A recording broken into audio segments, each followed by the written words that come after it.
At a moment like this, the Trump administration decided to give a $40 billion bailout to Argentina right out of the blue.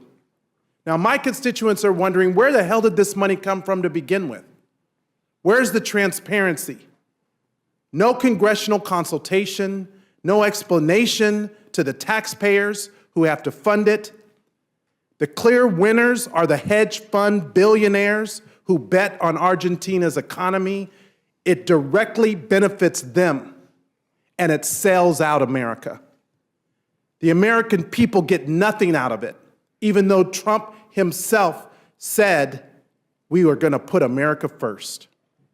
Just a few weeks ago, this administration said that there wasn't enough money for health care.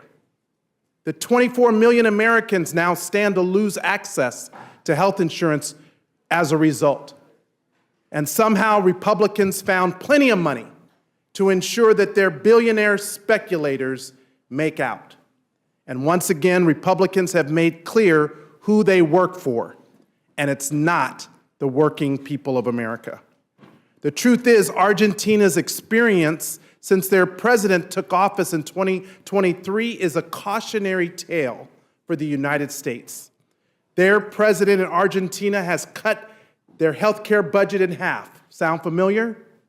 He fired thousands of public health workers. Sound familiar? Roughly 40% of Argentines now rely on a collapsing public health system and can no longer afford basic care. Sound familiar? Cancer patients die waiting for treatment, and infectious diseases spread rapidly. Sound familiar? And this was done in the name of reducing bureaucracy and waste. The same justification that we hear from my Republican colleagues.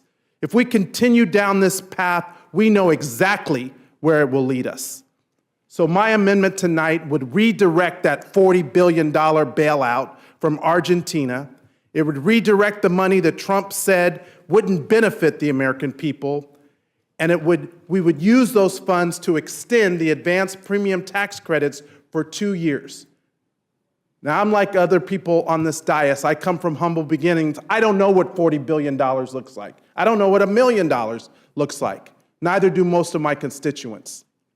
Well, $40 billion that they use to bail out Argentina covers health care under the advanced premium tax credits for 2 years.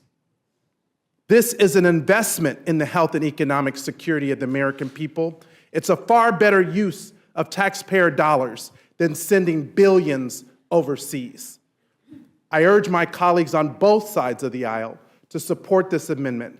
And I also want to just speak for a moment to this payola. That's what I call it. I think that's what it is. And I don't know if Speaker Johnson read the bill or not. Did he negotiate the bill? Did House Republicans have a say in the bill or not? Because if so, this provision that pays out these senators, which is a corrupt provision, is on the watch of Speaker Johnson. So maybe he should resign.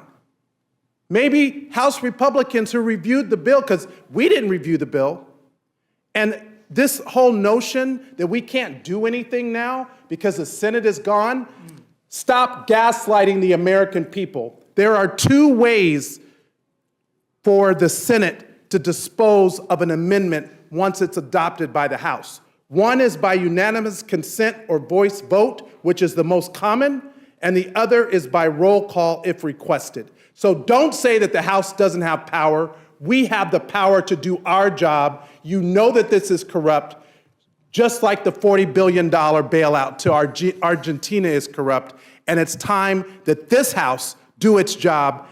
Thank you, Speaker Johnson, for finally calling back the House of Representatives. You don't just work for the Republican conference, you work for the House of Representatives and all of its members.